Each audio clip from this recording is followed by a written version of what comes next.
Bienvenidos a Conversaciones con Fernando Suárez Serna y Adrián Marcelo, un espacio en donde podemos ser lo que somos y no lo que los demás quieren que seamos, porque eso es lo que nos ha convertido en el mejor podcast de invitados de México. Adrián, ya no me aguanto, ya voy a presentar a nuestro invitado. Creo que hoy lo merece. Muy bien, vamos con eso. Porque hoy nos acompaña un extraordinario economista y político mexicano. Realizó estudios doctorales en Finanzas Públicas y Economía en la Universidad de Pensilvania. Su maestría en Economía en la Universidad Estatal de Arizona y la licenciatura también en la misma disciplina en la Universidad Autónoma de Nuevo León. Ha ejercido 2 veces el cargo de diputado federal por Nuevo León, además de 5 secretarías para nuestro estado. A nivel federal, ocupó el cargo de secretario de Economía en México, donde además fue líder del equipo mexicano para la negociación del tratado entre México, Estados Unidos y Canadá, TEMEC, que antes era el TLC. Sí, ¿cómo no? Con nosotros, un serio candidato a la gobernatura del estado de Nuevo León, Ildefonso Guajardo. Bienvenido, Ildefonso, gracias. Órale, no me esperaba aplausos. Gracias. No, pues es que de veras que es un gusto tenerte por aquí. Gracias por la invitación y para mí es muy padre ser invitado a un programa, un podcast con este formato. A los dos, Adrián, Marcelo, Fernando, gracias por tenerme acá y por permitirme, además de disfrutar un programa de esta naturaleza, pues compartir con ustedes más o menos dónde hemos andado y qué hemos hecho. Bueno, ¿sí fuimos ahí certeros con la descripción? ¿Nos faltó algo? No, al revés. Lo del gobierno del estado no son 5 secretarías. Estuve en el gobierno del estado a cargo de la Secretaría Ejecutiva de la Gobernatura. Sí. Una sola secretaría. Porque luego después ya sabes que te andan investigando que si las cosas son de veras o son de mentiras. Que si los doctorados son de veras o son de mentiras. Claro, está de moda, ¿no? Por eso yo aclaro, yo no soy doctor. Ok. Sí. No, hombre, interesantísimo. Muchísimas gracias de nuevo por estar aquí. Pues, si quieres, empezamos hablando, porque a mí me llamó mucho la atención. Claro, sabía que habías tenido una participación enorme en este tratado entre México, Estados Unidos y Canadá, TEMEC, pero luego vi que también habías participado desde el TLC como director de la Oficina para Asuntos cuando recién se firmó el acuerdo. Por ahí me gustaría empezar porque a lo mejor hay algunos de nuestra audiencia que es más joven que no se acuerda de cómo era México antes de que existiera el TEMEC y el TLC. Yo me acuerdo puntualmente pues de estarme trayendo así el Nintendo escondidas desde McAllen para... Y para ponerlo más en contexto, es el Tratado de Libre Comercio. Para Tratado de Libre Comercio. Para los que no están ahí todavía. Y lo que significa es que puedes exportar, importar en la región sin pagar impuestos. Libre mercado. Porque lo que estabas refiriendo era en aquellas épocas que la economía estaba más cerrada y había aranceles muy altos. Pues, por ejemplo, mi primer equipo de sonido lo compré cuando era estudiante en Estados Unidos y era un lujo tener un equipo muy importante porque en México no había opciones. Entonces, siempre tú te escribes a tu Nintendo, seguramente tenías que 6 años, 8 años, no sé qué edad, por allá deberías de haber andado. La generación de ustedes para mí es la generación TLC, la generación NAFTA, porque crecieron en una economía que mostró totalmente una apertura que no teníamos antes. ¿Y qué significaba esto? Pues que podías comprar cosas que no tenías aquí, que mejoró la competencia, que los chavos de repente tuvieron una abundancia de oferta de marcas, de artículos electrónicos, de juegos que no tenían previamente. Pero no solo eso, en los supermercados los vimos. Yo decía cuando estaba chavito que los supermercados, cuando yo estaba chavito digo que los supermercados eran en blanco y negro. Okay. Porque no había diversidad de marcas, no había opciones.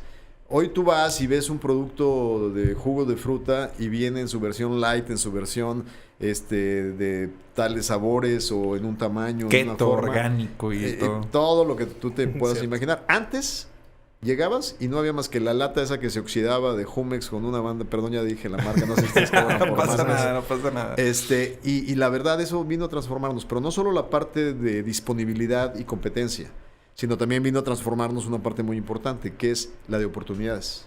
Los empresarios mexicanos, cuando iniciamos con la idea del primer acuerdo, tenían miedo a la competencia. Decían, no, es que si entran las cervezas americanas van a destruir a la industria cervecera mexicana. Claro. Es que si entran las autopartes de Estados Unidos. Y lo que pasó en 26 años es que nos demostramos a nosotros mismos que podemos ser los mejores en el mundo. Y ahora tenemos empresas regiomontanas como Catcom o como Metalsa, claro, que tienen 8 plantas en diferentes países del mundo y donde jóvenes algunos amigos de ustedes a lo mejor han crecido profesionalmente a través de ser globales y de estar disponibles a un mercado, porque debemos de formar gente para ser competitivos en un mundo integrado. Con todo el COVID y con todas las consecuencias que va a haber, el mundo va a seguir siendo global. En ese sentido, ¿qué tanto más difícil fue la negociación con los empresarios nacionales que con los países? ¿O qué tan diferente es? Fíjate que esa es una muy buena pregunta, porque al principio el sector empresarial tenía mucho temor de la apertura, allá cuando lo hicimos en los 90s. Y entonces, convencerlas, por ejemplo, los cerveceros. No, que no abran, que no bajen los aranceles. Bueno, resulta que ahora México es el principal exportador de cervezas en el mundo. Claro, hubo una conjunción de marcas a nivel global, pero nuestras marcas están superposicionadas. Las marcas de cerveza mexicana, no las voy a decir para que ustedes no regalen publicidad gratis. Pero la verdad es que fue un cambio extraordinario. O sea, nos dimos cuenta que podemos ser competitivos a nivel... Pero tú llegabas con modelo, Ildefonso, disculpa que te interrumpa. O sea, con los dueños, por ejemplo, de Cervecería Cuauhtémoc en el norte. Y les decías, ¿te va a convenir más esto? Había un grupo que se creó en aquel tiempo que se llamaba El Cuarto de Junto. Y era el grupo de empresarios dirigido por Juan Gallardo, que era el presidente de esa estructura, que se integró como un cuarto de consulta con el sector empresarial, de convencimiento.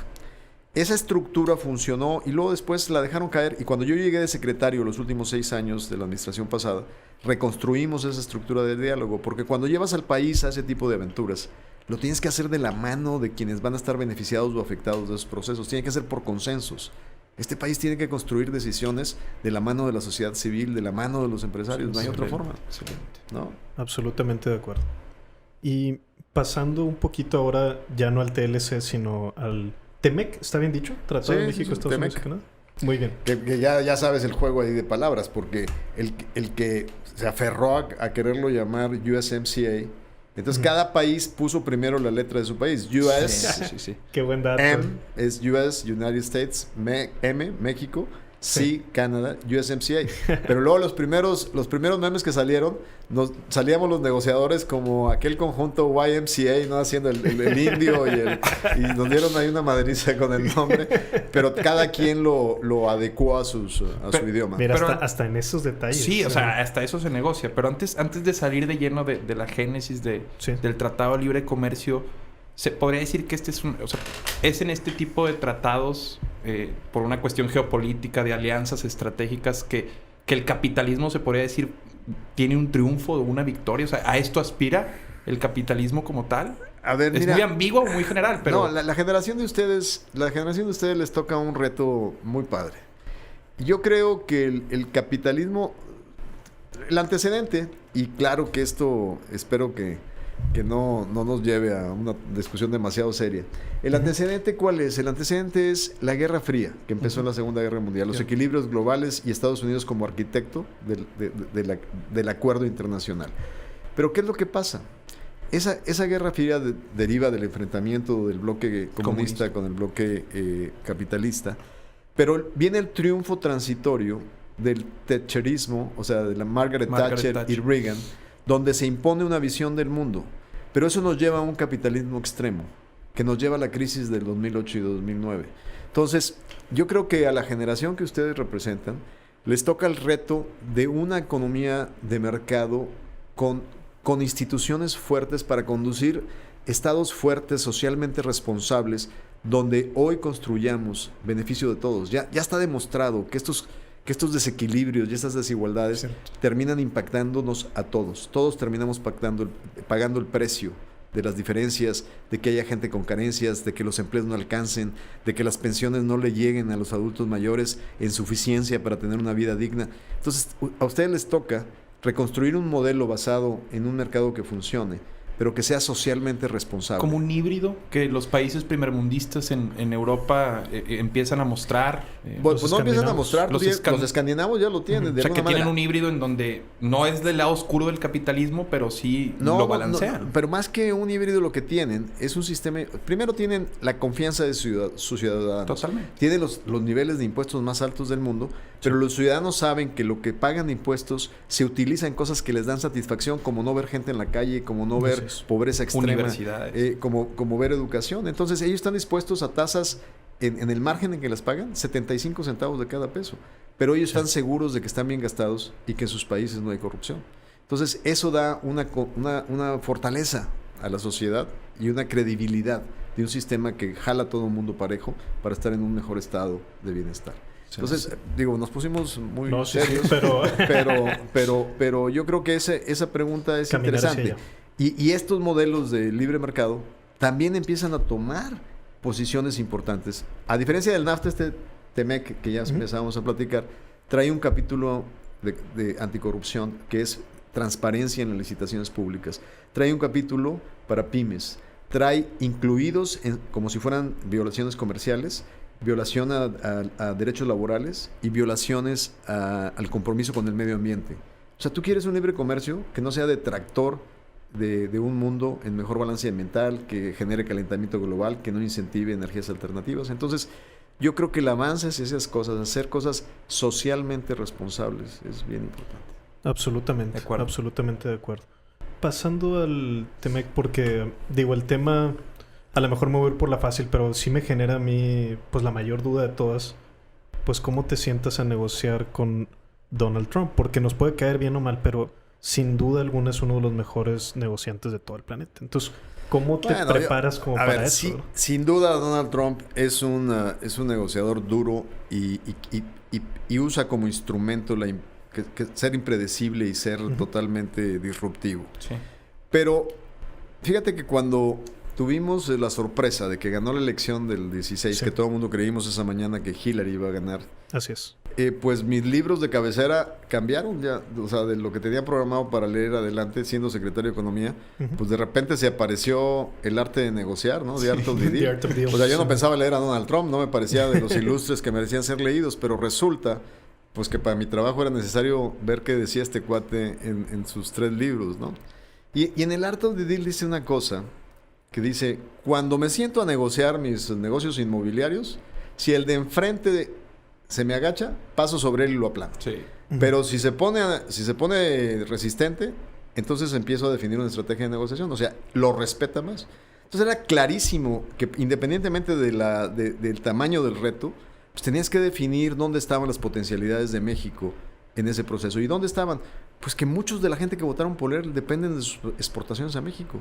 Somos los primeros compradores de manzanas rojas de Seattle, Washington. Somos los primeros compradores de maíz amarillo de los agricultores de Iowa. Somos los primeros compradores de carne de puerco de los productores de... No, ellos son los que compran, ¿no? Yo te estoy hablando de los intereses agrícolas en Estados Unidos. Y entonces eso... ¿Qué empezamos a hacer? A utilizar el tiempo estratégicamente para que él se diera cuenta que si reventaba la relación comercial iba a afectar a muchísima gente. Que se beneficiaba de esta relación comercial y que habían votado republicano. Entonces, esos fueron elementos que tuvimos que ir introduciendo, porque al principio sí, llegaron sin conocimiento de profundidad, pidiendo cosas totalmente imposibles dentro del proceso, que unilateralmente nosotros restringiéramos nuestra exportación, o sea, darle en la Pero él comienza una propaganda al libre comercio. O sea, él comienza una propaganda incluso antes de ser nombrado presidente, en donde empieza a desprestigiar el arreglo existente, ¿no? No, los que salen beneficiados. ¿Te acuerdas de the worst deal ever in the history? Sí. O sea, el peor, no era así. El peor acuerdo de la historia. Claro que no. De hecho, cuando esto sale y Donald Trump tenía este tipo de expresiones, fíjate que muchos de mis amigos le decían, es que explícale que el tener un déficit comercial no es reflejo de enfermedad económica, que el comercio no es más que un reflejo de lo que el balance de las cuentas fiscales. Y como Estados Unidos, el dólar es la unidad de valor, todo el mundo está financiando a Estados Unidos al mantener dólares. Así es. Entonces, ¿qué es lo que termina pasando? Que ellos tienen un déficit comercial financiable con sus posiciones de bonos en el extranjero. Pero el señor lo veía como que no, yo que quiero eliminar todos mis déficits con el mundo. ¿Cómo lo haces en un mundo que integra cadenas de valor globales que ahora se van a rediseñar con el COVID? Pero el problema es que el señor estaba intransigente en términos de esa visión. ¿Y cómo íbamos nosotros a empezar a moverlo hacia una renegociación que salvara los elementos fundamentales del libre comercio y de la integración de América del Norte? Era el reto más importante. Y sí fue un arranque pésimo. Acuérdate, se levantaba y aventaba un tuit. Ford no debe de invertir en México y de repente ponía a temblar. Sí. En un día le quitó $3,000 millones de valor a una empresa de automóviles con un solo tuit. Sí, entonces, para nosotros, porque tu pregunta original es cómo negociar con un tipo así, es, primero, no te enganches con las bravuconadas. Define bien tu objetivo, hacia dónde vas. Toma clarísima conducción de un proceso que no te debe distraer porque el tipo se levantó diciendo X o Y, porque eso no te debe mover hacia dónde vas. Y procura claramente entender cuál es su posición, a dónde quiere llegar y cuál es lo que quiere dar de resultado a sus votantes, ¿no? Y en ese sentido, entender bien la película para poder aterrizar el proyecto. Y eso es lo que nos llevó desde que iniciamos formalmente la negociación el 17 de agosto del 17. Había habido pláticas previas bastante malas, porque no tenían conocimiento los que estaban sentados en la mesa, hasta que concluimos el acuerdo México-Estados Unidos el 27 de agosto y finalmente firmamos en el último día de mi chamba, el 30 de noviembre del 2018, en Buenos Aires, firmamos el acuerdo. Fueron 2 años, yo creo, de los más interesantes, de los más difíciles, de pasarte 2 semanas en estrategia y en negociación y en estirones y agarrones, y de también cómo equilibrábamos nuestra sociedad con Europa en cosas que Estados Unidos no quería que llegáramos a acuerdos con Europa, y cómo sacar de la manga un acuerdo con Europa negociado antes de cerrar con los gringos para que ellos no te revirtieran cualquier cosa de interés que pudiera cerrar. Entonces era un circo de varias pistas. Por ejemplo, Trump se sale del TPP. Yo me puse de acuerdo con los japoneses de cerrar TPP sin los Estados Unidos. Es el del Pacífico, ¿no? Claro, exacto, el Tratado del Pacífico, exacto, que es el primero que da una arquitectura de acceso a México, a Asia. En estos niveles de negociación tengo entendido, Ildefonso, que se llegan con distintos escenarios, o un punto de equilibrio en donde yo de aquí no me voy a bajar. O aquí. Te voy a platicar. Porque esa es teoría, pero tú dinos la práctica. Te voy a platicar una anécdota. O sea, lo que tú estás diciendo es que en una negociación tú pones tus red lights. Exacto. Bueno, la línea roja de donde no te van a bajar. A veces la línea roja también es una línea de mentiritas para negociar, ¿no? Sí. O sea, y tú defines líneas rojas como te conviene. Pero lo que sí me pasó una cosa bien interesante, porque si bien en la primera etapa donde Navarro, asesor de Trump para casos, un tipo que odia a China y que odia el libre comercio, y Wilbur Ross empezaron el diálogo, pero después ya nombraron a Robert Lighthizer. El problema que tuvimos en la primera etapa, lo peor que te puede pasar es que tú tengas que negociar con alguien que no tiene la menor idea del tema que está negociando, que no conozca las canicas de lo que está en el fondo, porque entonces ponen en la mesa burradas que no saben ni lo que están pidiendo en la mesa. Cuando Lighthizer lo nombran, a pesar de que es un tipo duro y con una visión proteccionista, fue abogado de acereros, y ya se imaginan cómo se defiende el sector acero en Estados Unidos, la ventaja es que era conocedor de los temas. Entonces prefieres sentarte con un tipo que sabe de lo que está hablando, aunque tenga la visión opuesta de la que tú tienes, pero al menos tienes conocimiento de rumbo, aunque va a ser difícil el proceso. Más posibilidad de conciliar. Más de entender lo que estás poniendo en la mesa y de saber dónde llegan las conclusiones. Ahora, en el punto de salida, Lighthizer reflejó estas visiones totalmente terribles de Trump en materia de proteccionismo, ¿no? Y entonces, en el discurso de salida, pone cosas como, por ejemplo, queremos aumentar que toda la proveeduría sea de América del Norte, que un carro sea de 85% hecho en América del Norte, que la mitad de ese carro se haga solo en Estados Unidos, que haya, o sea, una bola de cosas, destrucción de todos los mecanismos de solución de controversias que equilibran el poder de las naciones. Y entonces, pues, obviamente, los mexicanos que me acompañaron del sector empresarial pues, estaban espantados porque salió a mordisquear, ¿no?, el asunto. Bueno, en diciembre tuve una reunión con todos los embajadores de México en el mundo, en la Ciudad de México. Y un embajador me hace una pregunta muy interesante y me dice, oye, a ver, lo que este señor puso en la bola de saque, pues es imposible. Es como destruir el libre comercio, es como destruir las cadenas de valor de América del Norte. Entonces, ¿cómo le vas a hacer?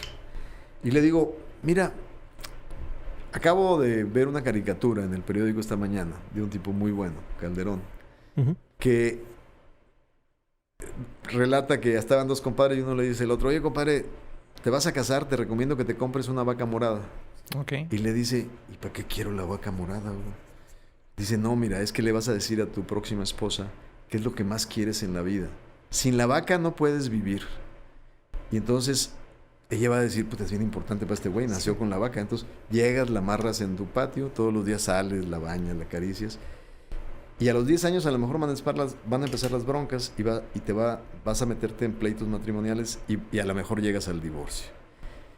Y cuando vas al divorcio, pues las mujeres se van sobre todos tus bienes. Pero ella se va a ir sobre tu vaca morada creyendo que es muy importante en la vida. Y tú te defiendes y luego finalmente le das la vaca morada y está bien, ahí está la vaca morada, es tuya.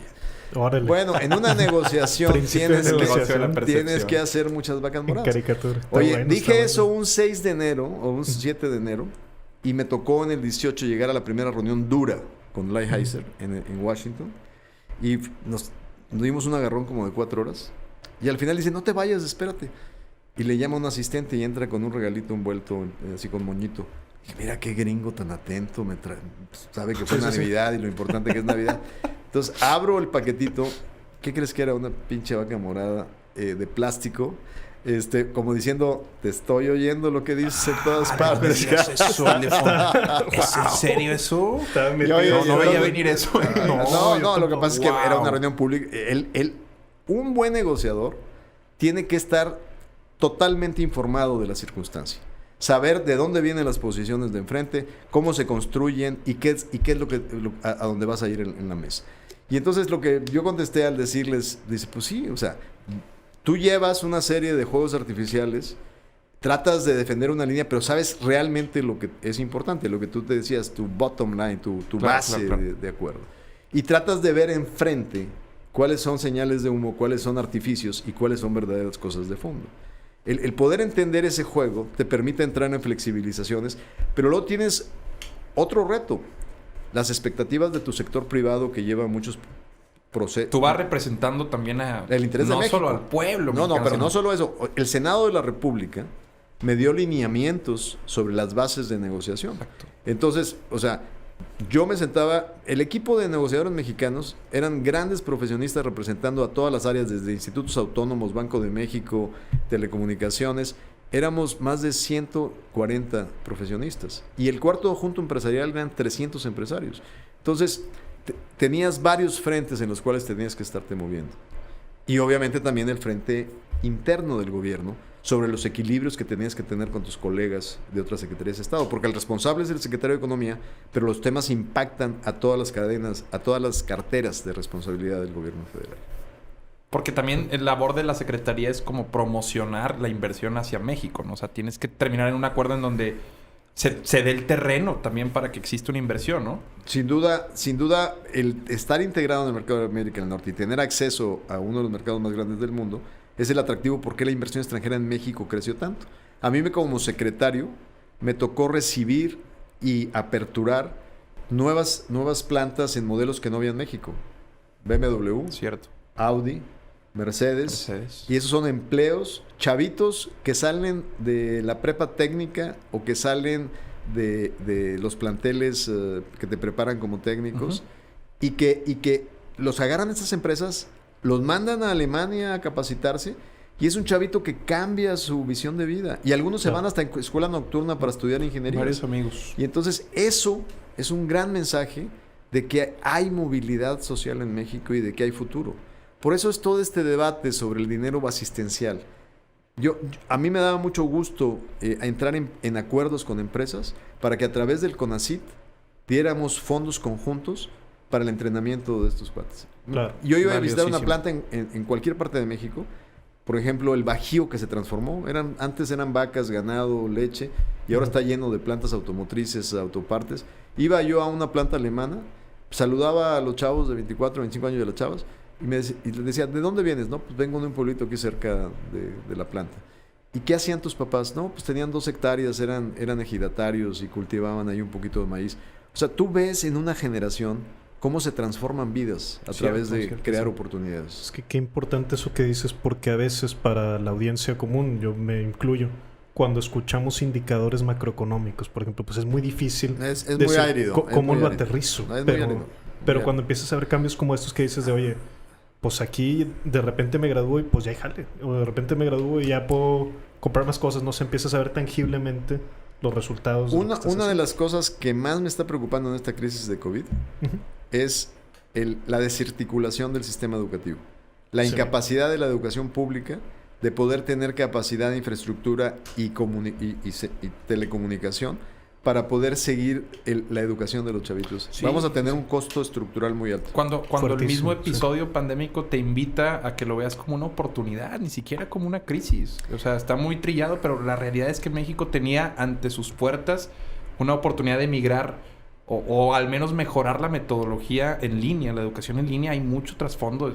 Sí. Detrás de la educación en línea hay mucha teoría de metodología y en realidad creo que hoy en día más que... Bueno, sí, infraestructura, pero educar también al que va a recibir esa educación. Enseñarlo a que se enseñe. No sé cómo explicarlo. Sí. Pero es cambiar un poquito el paradigma. Y también en la parte de pedagogía, creo yo, es importantísimo. Porque, pues, reto muy diferente que tocó que no se buscó, sino te lo encontraste, ¿no? Totalmente. Sí, yo quisiera, nada más para cerrar esta parte de negociación, entiendo que fundaste Ainsley Consultores, donde puntualmente, pues, están posicionados como... que ustedes incluso saben asesorar respecto a estas negociaciones internacionales y puntualmente mínimo el periodicazo sale así como aprende a negociar contra Donald Trump, ¿no? Era así, a lo mejor está muy sensacionalista ahora, pero... No, de hecho la revista de Negocios Expansión cuando estábamos en la negociación tuvo una portada que me la dedica y el nombre de esa edición era Negociando con Trump. Sí, lo cual, siendo sinceros, y hay que establecer los créditos. Pues claramente había una estrategia del gobierno de la República de cómo alinear la negociación entre Estados Unidos y México. Absolutamente. Claro que una parte fundamental era en la mesa de negociación el tratado. Y entonces, mi colega enfrente, pues tenía que satisfacer esta visión media difusa y media cerrada de su presidente y había que ponerla en operación y parcialmente, ¿no? O sea, ¿cómo decirle a Trump, ok, vas a mandar un mensaje que renegociaste el tratado y que vas a tener 2-3 medallitas para lo que quieres, que es tu proceso electoral, pero vamos a aprovechar esto para quitar todas las ideas radicales, destructivas del libre comercio y poder entrar en una senda que nos permita trabajar juntos, en un camino que nos permita trabajar juntos y abrir lo que es importante.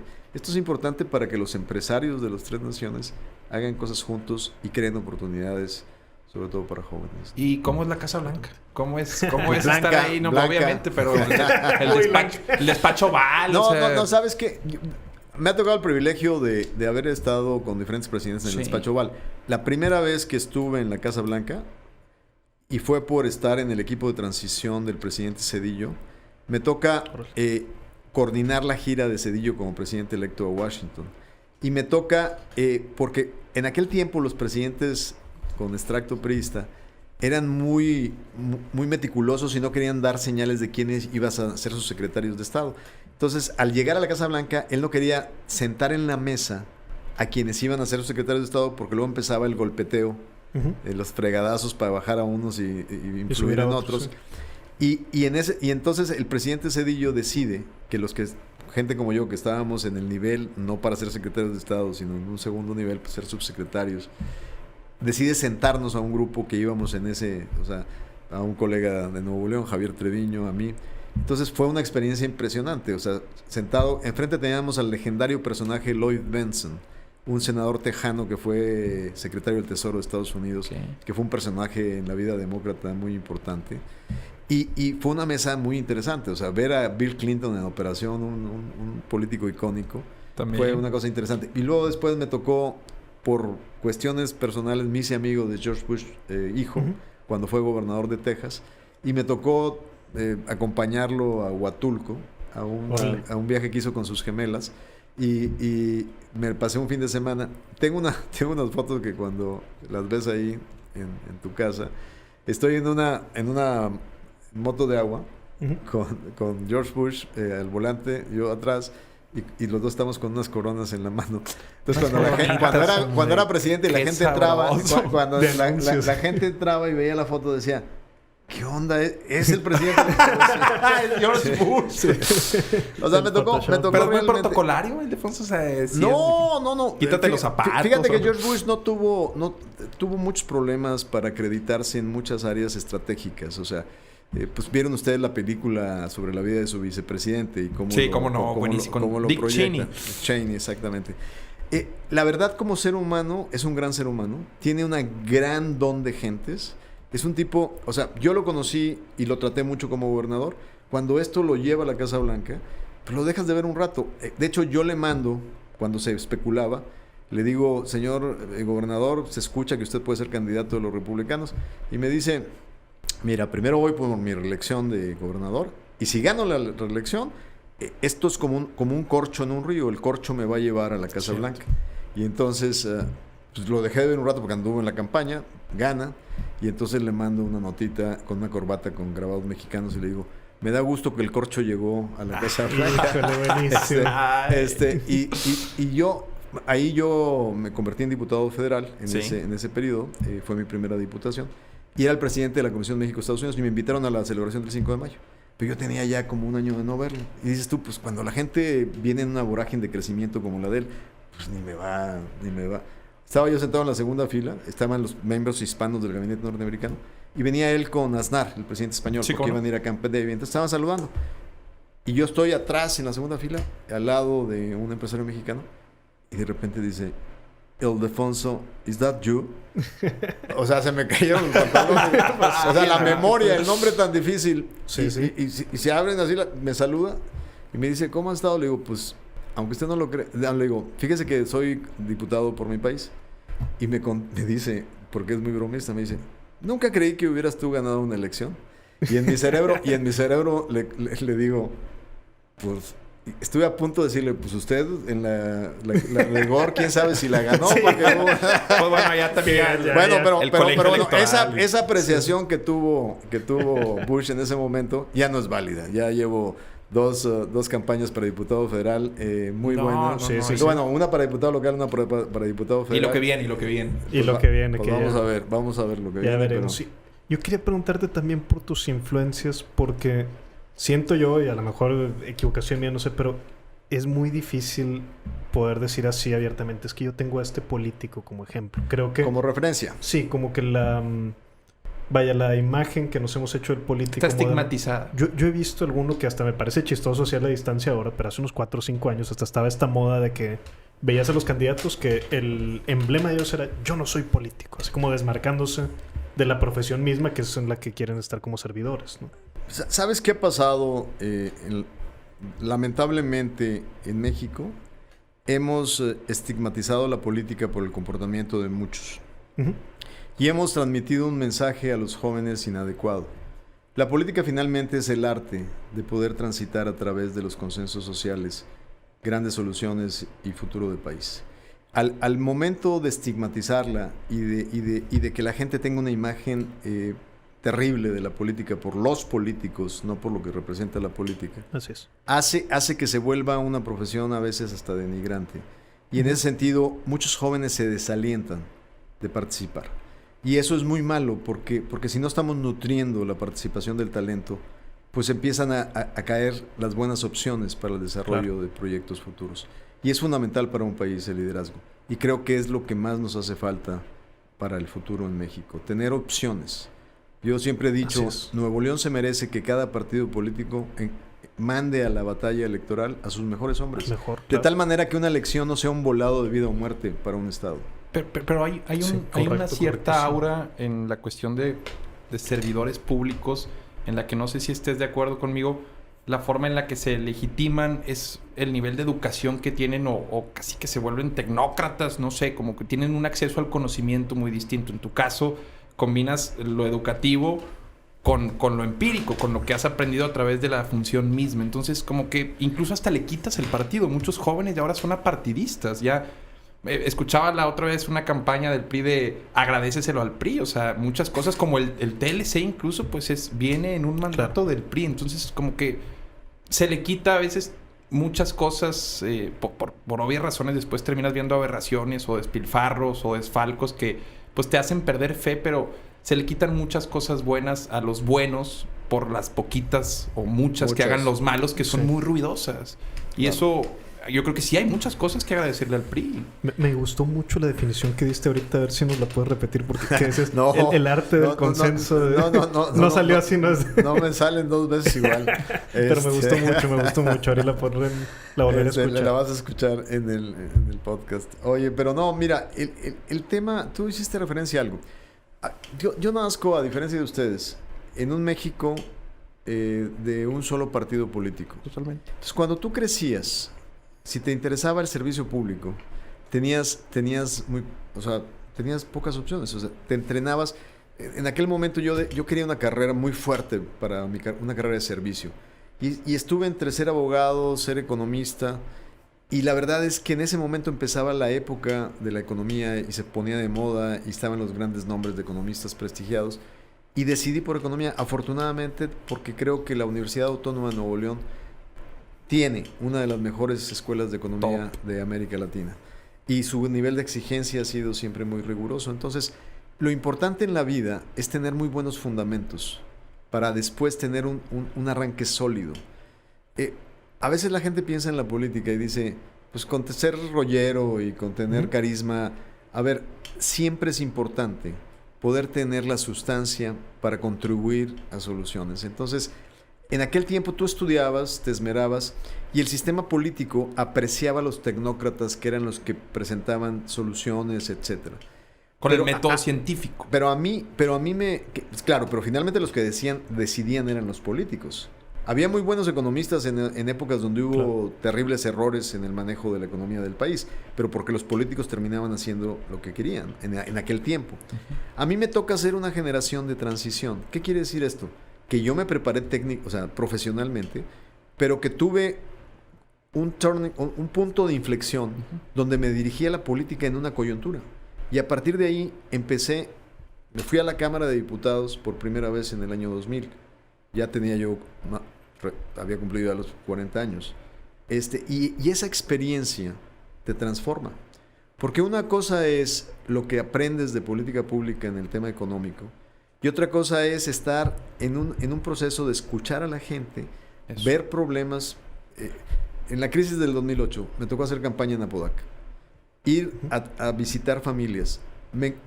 Iba a las 9 de la mañana y me encontraba señores que deberían de estar en su trabajo, desempleados, porque se había caído la demanda automotriz de manera terrible. La crisis de las 3 grandes, ¿se acuerdan que Obama tuvo que traer el rescate? Especulación excesiva. Bueno, y un cuate que había estado constantemente 5 años contribuyendo a su IMSS, trabajando y profesionalizándose en una línea de producción, de repente se cayó la demanda y lo mandaron a su casa sin empleo.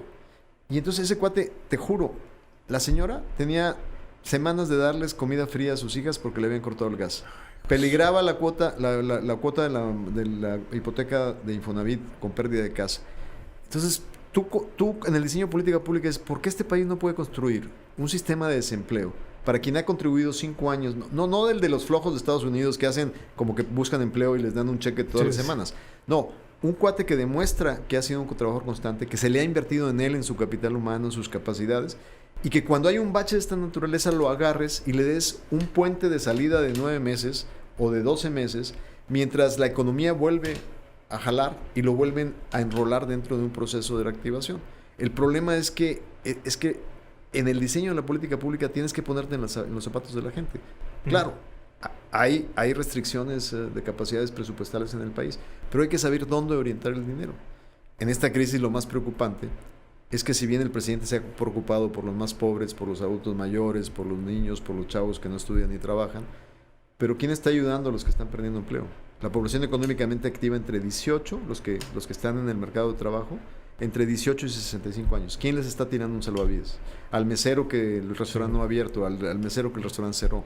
O sea, ¿dónde están los mecanismos de tratar de mantener a flote mientras la economía vuelve a tomar su de acuerdo. Y no los hay, ¿no? No, realmente impactan en el tejido social y es muy notorio como en colonias ni siquiera acceso a un parque con iluminación, o sea, con cuestiones tan básicas como esas puedes incluso enderezar el camino de un chavo que en lugar de irse a jugar fútbol fue a vender droga. No, y en el caso, ahora hice un Zoom con chavos que tienen responsabilidades en centros comunitarios para ver un poco lo que está pasando, el reflejo de esta crisis, porque tú ves muchos Zooms de expertos hablando de las consecuencias, pero ¿quién está poniendo el oído en lo que la gente directamente? Entonces, invité a trabajadores, entrenadores de los gimnasios comunitarios, a varios de ellos. Hicimos un Zoom como con 20 personas y estamos viendo los chavitos con excelencia deportiva, pues se suspendieron todos sus entrenamientos. Los reclutamientos que hacían en el centro especializado del deporte se pararon. Las clases para las señoras de una serie de cosas, fabricar sus productos, emprendedurismo, todo se paralizó. El deterioro de la salud alternativa. Entonces sí hay un problema estructural grave. O sea, que tenemos que entrarle a resolver, ¿no? Sí, yo no me quiero quedar sin preguntarte también, y ahondando en este tema de influencias, por tu familia, tus abuelos, tus padres, ¿quiénes tuviste de ejemplo? De Lampazos, ¿no? Sí, mis papás son de Lampazo, sí. Los dos. Te doy nada más para que nos ubiquemos. Mi papá, yo nací cuando mi papá tenía 50 años. Fui el último de 6. Toda la figura de un padre que siempre fue muy serio, pero tenía atributos muy, muy especiales que te acompañan en la vida y para mí fueron fundamentales. Era un hombre sumamente prudente. La prudencia es algo que es muy importante en la vida. El no reaccionar de inmediato, el meditar las cosas, el poder. O sea, era algo así como alguien quien en toda la familia, tías que eran cuñadas de él, iban y le pedían consejo, le platicaban. Tenía una sabiduría. Y solo estudió hasta 6º año de primaria. No es cuestión de educación formal, es cuestión de valores, es cuestión. Yo a veces hago comparación con compañeros míos que fueron compañeros míos de la secu, de prepa, y veo la diferencia de trayectoria de vida. Y estábamos igual de fregados económicamente cuando éramos chavos. O sea, su papá, obrero de algunas empresas de Monterrey, mi papá con un pequeño negocito de abarrotes. Y ves las trayectorias y la diferencia no está en el acceso totalmente al dinero, sino la diferencia está en los valores. Sí. O sea, si vienes de una familia que inculca valores, si vienes de una familia que se esfuerza por la educación, si vienes de una familia que realmente imprime eso en tu vida, tienes una visión distinta de las cosas. Muy, muy de acuerdo contigo. Y es un chip que llevas toda la vida, ¿no? Sí, absolutamente. Porque me preguntas por figuras, o sea. Sí. Y realmente yo me apellido Guajardo Villarreal. Por vía de los Guajardo somos muy sufridos y llevamos la responsabilidad muy en serio. O sea, cuando yo estaba negociando, o sea, eran días de estar metido y de estar en tensión y de estar, claro, con mucha serenidad y con mucha calma. Y los Villarreal son muchísimo más, saben vivir mejor, disfrutan la vida, se ríen muy fácilmente, tienen la sonrisa en la boca, todos cantan, todos, o sea, yo ni en la regadera ni de casualidad. Entonces yo soy más Guajardo en ese sentido que, o sea, no tengo la espontaneidad, digamos, artística claro. De la otra rama. Y entre mis hermanos sabemos unos que nos parecemos más a los Guajardo y otros así como suele ser. Totalmente. Tú naces en Monterrey, ¿verdad, Ilfo? Sí, nazco en Monterrey, en la maternidad Conchita. Sí, de tradición. De tradición, totalmente. Ahorita que decías... Y la casa de la familia estaba en el mero centro de Monterrey, en Amado Nervo y Reforma. Mi papá ahí tenía su negocito de abarrotes. De abarrotes. Y no sé si ustedes recuerden una primaria que está por Madero, que es la profesor Calle, o sea, la presidente Calles, que es Art Deco, que es un edificio muy bonito. La prepa 3, no, esa es la prepa 3. Claro, que es muy característico justamente porque pues desentona, entre comillas, con que es un edificio muy bonito. Sí, muy bonito. Yo ahí hice mi primer año de primaria y luego mi papá nos cambió a la Lindavista y luego ya crecí en la Lindavista. De allá, de Guadalupe. Y ahí ya me cambié a la Santiago Roel. Excelente. Muchos saben que fuiste secretario de Economía. ¿Dirías tú que es de las secretarías la más compleja? No. A ver, es una secretaría muy importante. En las directrices de la política industrial, de la política comercial. La Secretaría de Economía está en protección de la propiedad intelectual, o sea, de las patentes, está en derechos del consumidor, está en comercio exterior, en todos los tratados internacionales, está en todo lo que es el impulso al emprendedurismo y en promoción de financiamiento a capital de riesgo para nuevas ideas, está en mejora regulatoria, en cómo simplificarle la vida. Por ejemplo, creamos un proyecto que fue exitoso y que me gustó mucho, donde un pequeño emprendedor que no genere más de 5 millones de pesos de ingresos puede espero que todavía se pueda, puede abrir una empresa en línea sin pagar los servicios de un notario y poderse inmediatamente dar de alta. Sí, todavía se puede. ¿Todavía se puede? Pues esa la creamos nosotros. Genial. No estaban muy contentos los notarios, pero... fíjate cómo los... De hecho, fíjate cómo los convencimos. Les dijimos, señores, estas son empresas que si no les damos facilidades no se van a formalizar. Entonces, ustedes al revés, conforme les vaya bien a ellos, ya van a pasar de los 5 millones y ya van a requerir de sus servicios. Entonces, así los convencimos de que dejaran ir el negocio de los micros, ¿no? Y la verdad es que fue un proyecto muy bonito que lo llevó un emprendedor como propuesta al Senado, a la oficina de un senador panista, amigo mío, y entre priistas y panistas construimos esa solución. Órale, de una iniciativa ciudadana. Entonces, de una iniciativa de un chavo que llegó y dijo, ¿por qué no hacemos esto? Buenísimo. O sea, en la cámara... En la cámara baja, que es... Era un senador. Los senadores lo que... Era un senador por protegen Sonora. los intereses de las entidades, ¿no? El sistema federal tiene el diseño, igual en Estados Unidos, en cualquier país, sistema presidencialista, donde... ¿Por qué inicia este proceso? Y el ejemplo, de hecho, es el sistema americano. Los estados tienen una representación por tamaño de población. Entonces, tú tienes derecho al número de diputados que representan a 500,000 ciudadanos o a 50, lo que sea. Entonces, un estado grande tiene más poder en la Cámara de Diputados.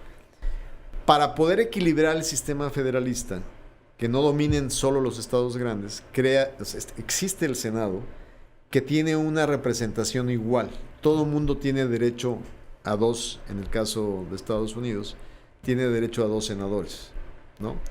En el caso de México metimos ahí un híbrido donde sacamos la fórmula ganadora en primera mayoría, 2, el primero de la fórmula perdedora de primera minoría, 3, y luego uno que sale de una lista nacional. ¿El plurinominal ese es? Pues no, ¿O cómo es? Pues sí, pero en el Senado no. El que es por dedazo, digo. Sí, los partidos hacen una lista y dependiendo de su votación son los que entran. Pero entonces, ahí distorsionas, porque los que van en esa lista puede ser una mezcolancia de estados. Entonces ya no tiene los equilibrios de representatividad estatal que el sistema federal requiere. Se rompe, ¿no? Sí. Pero bueno, sería ahondar mucho en temas de materia pública. Oye, pero ahorita que se me fue la cabeza para allá y no le he dejado de pensar. Ahorita que estabas describiendo a tu padre que decías prudente y demás, y se me iba a salir decir un caballero. Y me quedé pensando y dije, oye, me acordé que leí por ahí que tú fuiste nombrado caballero, literalmente, ¿verdad? En el año 2015, según mira, por ahí. Lo que pasa es que a mí me toca hacer... en todos los viajes internacionales del Ejecutivo, siempre va el canciller, que es el responsable de la agenda internacional, pero como economía está metido en todo. Pues yo decía bromeando a mis colegas, pues yo solo no voy a asunciones papales. O sea, no me llevaron cuando el Papa Francisco, por decirlo de una manera coloquial, tomó protesta, ¿no? Sí. Y no me llevan a funerales de Estado. Entonces me evité un vuelo de 20 horas a Sudáfrica al funeral de Mandela, que hubiera sido muy histórico, pero fue un vuelo muy sacrificado para ir a un funeral de mediodía, ¿no? Pero a todo lo demás, el secretario de Economía iba. Y como en el periodo de 6 años, yo fui secretario de Economía 6 años, y hubo 3 cancilleres en 6 años, entonces terminé siendo el secretario de Estado que más participó en visitas de Estado. Entonces, en ese proceso, eso que haces referencia, son cosas que existen en los protocolos, sobre todo las monarquías, y no solo de las monarquías, los países presidencialistas como México también lo tienen, que son condecoraciones. Entonces, me tocó participar en la visita de Estado, la última que hizo el rey Juan Carlos, la última cena de Estado en el Palacio del Prado, donde prácticamente ya había anunciado que iba a ceder la corona. Iba a ceder la corona. Y entonces ahí recibí la condecoración española. En el viaje de Estado, cuando fuimos a Buckingham, ahí la reina nos condecoró con la condecoración de St. George. Y entonces, pero son de condecoraciones. Yo me reía porque son condecoraciones. Cuando estás en una cena de Estado, en una monarquía, pues hay una regla de etiqueta muy estricta. Entonces tienes que ir con esta cosa ridícula de la cola de pingüino. ¿Y quién te las explica? De frac. ¿De frac? ¿Perdón? Sí, ¿te las explican o algo que te dicen? No, no te dan... No, o sea, los protocolos son... Hay capacitación para eso. Te explican cómo vas a entrar, cuál es el orden, la procesión. ¿Cómo se acomoda Los ingleses definen que una parte de la cena tienes que platicar con tu compañero de la derecha y después de tal platillo platicas con el compañero de la izquierda para que nadie se quede sin diálogo en la mesa. O sea, es realmente... ¿Son reglas no escritas estas? No, sí. Esos protocolos... A ver, hay jefes de protocolo de Buckingham.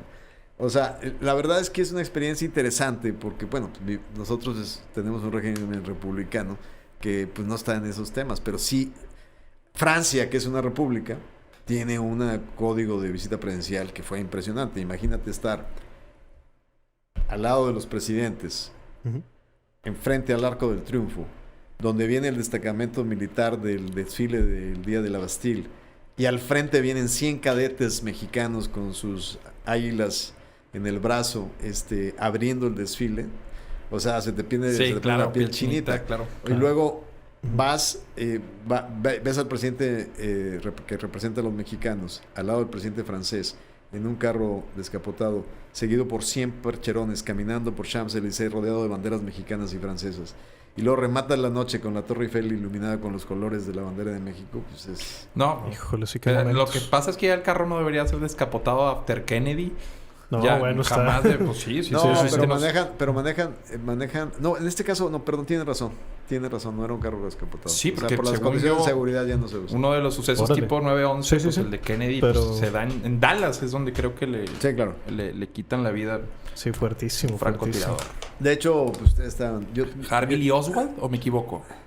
No, yo no lo sé. Sí, no, Harvey creo que por ahí es. Harvey creo que por ahí es. Es que hubo una secuencia, porque luego matan a Harvey Oswald, lo mata otro, y que entonces se queda en un misterio cuál fue el verdadero autor intelectual del asesinato. Pero en esos niveles, cuando has vivido todo este tipo de experiencias, Ildefonso, o sea, la motivación, ¿de dónde realmente, aunque suene muy general la pregunta, de dónde proviene? O sea, si es un sentido social el que te mueve. A ver, pues desde que tomé la decisión de ser servidor público y de formarme para tener una especialidad en el servicio público, siempre ha sido esa la motivación. Pero siempre yo platico... Te tomaste una corona ya con el expresidente de Estados Unidos. ¿Dónde encuentra uno no podría uno decir ahí de que ya fue, ya hice lo mío, yo ya fui secretario de Economía 6 años? No, sin duda, pero fíjate, ustedes seguramente son fans de todo lo que hizo Steve Jobs. Sí. Y seguramente leyeron el discurso de Stanford del 2005. Joining the dots. O sea, se traduce como: la vida solo hace sentido cuando ves hacia atrás y conectas los puntos de inflexión que explican lo que hiciste. Y no me lo van a creer la manera como yo lo pongo. En el 2006, yo era secretario en el gobierno del Estado. Y ya tenía 3 años. Y quise ser candidato al Senado de la República. Y hubo un compromiso dentro de mi partido que Eloy Cantú, un gran amigo, iba en el lugar 1 y yo iba en el lugar 2. Pero como siempre, hubo quien no cumplió su palabra y 24 horas antes de la definición de las listas me tumban de la lista. Y bueno, pues había que curarse las heridas y había que pensar, ¿no?, que seguía. Entonces yo me fui el fin de semana a curarme las heridas y me habla el gobernador en ese momento para decirme: oye, quiero que des el discurso el 21 de marzo. Le digo: mira, prefiero quedarme acá para pensar. Y en esa abstracción de aislarme, dije: a ver, ¿cuáles son mis opciones? Me van a ofrecer la secretaría que dejó Eloy Cantú, que es la de Desarrollo Económico, que es... En ese tiempo yo todavía no era secretario a nivel federal, ¿no? Me pueden ofrecer estar en la lista de diputados federales. Y yo mismo pensé: ¿y por qué no ir por la local? Yo había pasado mucho tiempo de mi vida en aquel tiempo en la Ciudad de México. Y la local representaba arraigarme y conocer a fondo la política local. Y dije: yo mismo decidí, hasta se sorprendieron mis colegas porque no esperaban que después de venir de haber sido subsecretario, de haber sido oficial mayor de Relaciones Exteriores con el actual secretario general de la OECD, Ángel Gurría, yo optara por... Gracias a esa decisión, de ahí consolidé mi llegada otra vez a la Cámara Federal, fui presidente de la Comisión de Economía, construí una agenda de política pública que traje el consenso de gente como doña Ifigenia Martínez Navarrete, que es gente de Andrés Manuel López Obrador. O sea, cerramos filas para proyectos importantes para México. 3 reformas en competencia económica, en asociaciones público-privadas, en cosas realmente transformadoras. A mí ni me conocía el expresidente de México, yo no era cercano. O sea, yo no era parte de la gente del grupo que venía muy fuerte hacia la presidencia. Pero gracias a lo que hice en la Cámara de Diputados Federal, me invitan a sumarme y así termino secretario de Estado. Entonces, moraleja, las decisiones que tomas parecerían que no son espectaculares, pero si tienes claro tu rumbo y tu capacidad de servicio, van construyendo. Y tienen un impacto que no lo conoces. Sí, o sea, si no hubiera decidido ser diputado local, no hubiera podido ser diputado federal y no hubiera sido presidente de la Comisión de Economía. Y no hubiera construido una agenda para que me voltearan a ver y darme una de las mejores oportunidades de mi vida, haber sido secretario de Estado de este país por 6 años. ¿Y tú qué conoces cómo está construida? Ahorita que mencionaste a nuestro actual presidente, hay quienes temen esta revocación de mandato. ¿Se podría dar? Mira, ¿es viable desde el punto de vista legislativo? Es un tema que claramente está en el debate, muy caliente. ¿Cuál es el problema del finiquito del mandato?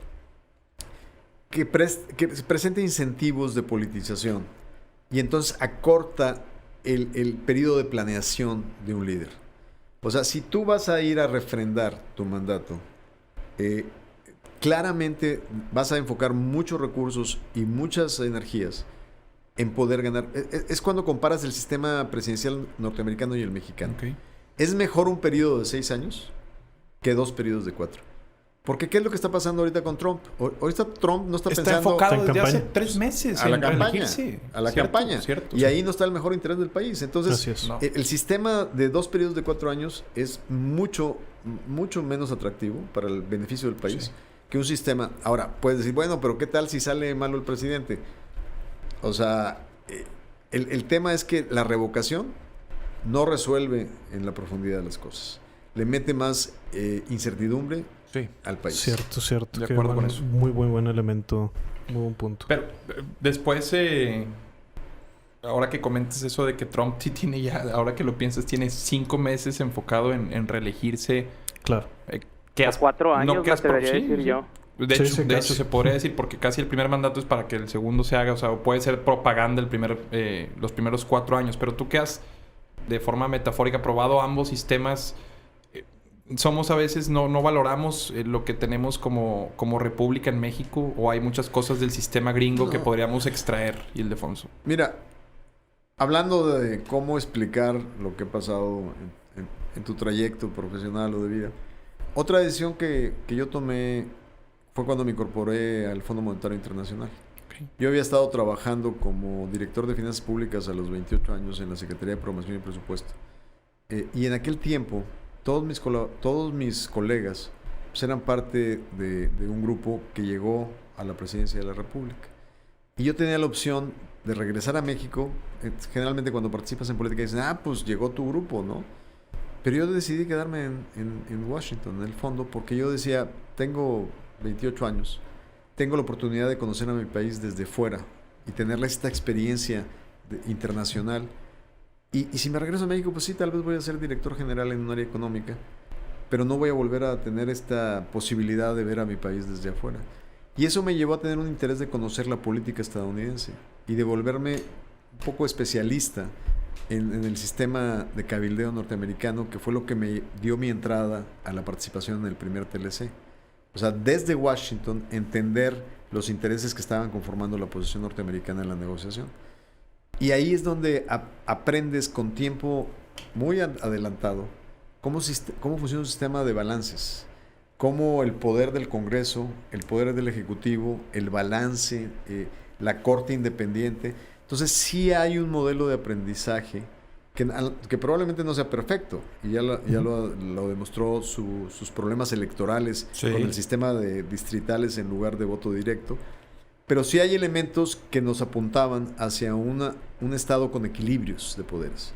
Y hoy es cuando más lo apreciamos. Claro. O sea, que las decisiones pasen por diferentes tamices y que no sean las decisiones de una sola persona tomando como una posición de un presidencialismo extremadamente fuerte el rumbo del país. Claro. Oye, y ahorita que mencionabas como tanto este paso por Washington, como hablábamos de George Bush y más, bueno, y las mismas negociaciones con Donald Trump, yo me imagino todo esto, o mucho porcentaje, pues lo tienes que hacer en el idioma inglés. Y no sé si formaba parte de de la formación académica, del plan de estudio de la universidad en aquel entonces, cuando pasaste... ¿Tú te formaste en escuela pública o en escuela privada? Yo en escuela privada, estuve en colegio desde niño. Pues entonces, por eso no sabes que en la escuela pública la posibilidad de aprender inglés era... Yo sí yo soy de la uni de mi alma mater. No, pero de primaria... Pero escuela primaria, dices tú. Sí, de primaria y secundaria. No, pues no, definitivamente no. ¿De qué? ¿Público o privado? Yo, escuela primaria y secundaria privada, pero sí también... Pero es que es ahí donde voy. O sea, yo soy de primaria y secundaria pública. Ok. Y el inglés era prácticamente inexistente en la educación pública. Entonces, ¿qué me pasó? Me metí a estudiar economía y te daban muchas lecturas porque teníamos maestros con doctorados extranjeros, o sea, estadounidenses, y te hacían mucho leer inglés. Con un diccionario a la mano aprendías a leer en inglés. Pues difícil. No, pero lo aprendías a leer. El problema es que ni entendías ni hablabas, solo aprendías a leer en inglés porque había muchos materiales que no estaban traducidos. Pero entonces mi escuela fue la primera que inauguró un intercambio con Estados Unidos de la Universidad Autónoma de Nuevo León. Okay. Fue un intercambio con la Universidad Estatal de Arizona. Claro. Y entonces ya había ido una primera generación y yo estaba ya en mi 8º semestre. Entonces le digo al director, yo quiero ir a Arizona. Y me dice, pero pues, si no hablas inglés. Le digo, mira, me faltan 3 materias optativas. Y puedo meter economía matemática, econometría y estadística. No necesitas el idioma, son puros números, fórmulas. Sí. Y entonces, me das chance así de meterme a un programa que se llamaba Inglés como Segunda Lengua, que eran 5 horas diarias de inglés. ¿En Monterrey todavía? No. Lo ibas a tomar ya. Lo que hice fue, aquí nada más agarré en la escuela de idiomas de la Facultad del Centro de Idiomas de la Facultad de Filosofía. Agarré un curso con mi otro amigo que se iba a ir a Arizona y con otros 2 amigos que nos lo daba una maestra. Y era un curso. ¿Te acuerdas que había unas filminas que rotaban en un carrusel? Sí, así de viejo era el sistema. Era un curso de inglés, pero era muy chistoso porque nos enseñaba 4 horas diarias porque no sabíamos nada y en agosto nos teníamos que ir. Y entonces era la historia de un cuate que se llamaba Bill, que tenía un perro que se llamaba Sam y su hermana que se llamaba Sue. Y pues que Bill iba con su perro Sam al pub de inglés ahí de la esquina y entonces todo era con esta familia, ¿no? Entonces llega el día, tomamos el avión de Continental Airlines para irnos a Phoenix y pasa la aeromoza a preguntarnos qué queremos y mi cuate pues le dice lo que quiere, pero la chica puso una cara de cuate que no sé qué me estás diciendo. Sí. Entonces volteo y le digo a Hernán, si aterrizando y bajando no está Bill, Sam y Sue, ya nos cargó el payaso. Esa iba a ser la forma, ¿verdad? Ya nos cargó el payaso.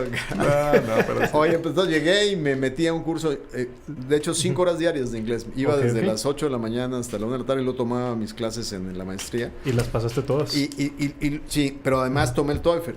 Sí, claro. Y eso fue lo que me permitió que me dieran una beca para estudiar ahí la maestría. Claro. Y que me dieran ahí también una beca, un fondo de investigación del USAID que me mandaron, estaba yo bien chavo, a hacer una investigación de economía agrícola a Bolivia. Y eso ya me regresé de maestro a la escuela a los 22 años, a la Facultad de Economía. Y luego de ahí ya con el inglés pude aplicar al doctorado. Donde claro. Estudios doctorales. Pensilvania. A la Universidad de Pensilvania, donde está la Escuela de Negocios de Wharton. Okay. Claro.